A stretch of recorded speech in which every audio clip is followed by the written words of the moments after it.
தமிழா, தங்கத் தமிழா, தமிழ் மண்ணின் மைந்தா, புலமை பித்தா, கவிதை என்பது உன் வார்த்தையே, வார்த்தையில் உதிர்வதெல்லாம் முத்தே, முத்தமிழில் பிறந்த முத்தே நீ என் சொத்தே, தமிழன் என்பது தலைமையடா, தாயகத்து என்பது தமிழ்நாடா.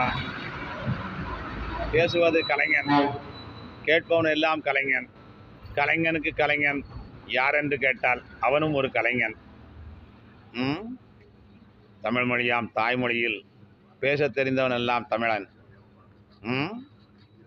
தாயகம் திரும்பிய தமிழ்நாட்டிற்கு வாழ வந்த அனைவரையும் நாங்கள் தமிழன் என்று ஏற்றுக்கொள்வோம். வந்தாரை வாழ வைக்கும் வையகம் இந்த தமிழகம்.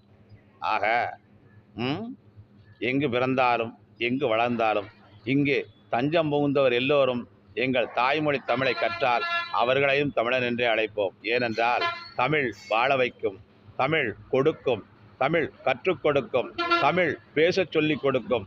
தமிழ் பேசினாலே புரிதல் என்பது புரியும். ஆக தமிழா தமிழா என்று கேட்டாலே கேள்வி அல்ல, தமிழன் தமிழன் என்ற பதில்தான் தமிழா தமிழா தமிழா, தங்கத் தமிழா, தாயகம் வா, தாய் நாட்டை காக்கவா, உன் நேசம் எதுவோ அதுவே எங்கள் கரங்களில் ஏந்துகிறோம். வா, வந்து வாழ், வாழ்ந்து விட்டு போ.